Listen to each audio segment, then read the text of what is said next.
આના હાકડ નો કહેવાય. આપણે આ તો હું તમે હાકડ કેવી ભાઈ. હાકડ ખરેખર કોને કહેવાય? આપણા ઘરે ઢોર ને બાંધવી એને હાકડ કહેવાય. જે ઢોર ને બાંધે એને હાકડ કહેવાય. અને માતાજીના માંડવાની માલપા ભુવા જે હામાં મારે એને કોયડો કહેવાય. એનો નિયમ આવે, માંડવાનો નિયમ આવે, ડાકનો નિયમ આવે, હાથે બાંધવાની રાખડીનો નિયમ આવે અને કોયડાનો નિયમ આવે. ઈ જેવા તેવા 1 2 અને 3 જ વાહામાં ઘા થાય, ચોથો ઘા નો થાય ભાઈ. હે આને કોયડો કહેવાય. અને કોયડાનું માધ્યમ પીડું છે. એનો એક હાથો આવે, 3 હરા આવે, 3 હરાની મલબા 11 મકોડા, હાથાની મલબા અત્યારે શક્તિ બેઠી છે.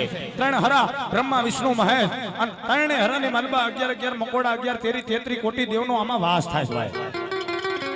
હા ગમે કુટુંબની મલબા કોઈ કારણ વડગું હોય ને કોઈને, અત્યારે તો સિસ્ટમ થઈ ગઈ. 5 ભુવાને બોલાવે, મારા જેવા રાવણદેવને બોલાવે, કાળું લુગડું મગાવે, અડદના દાણા મૂકે અને છેલ્લે એમ કે નાખો આમાં 31,000 રૂપિયા.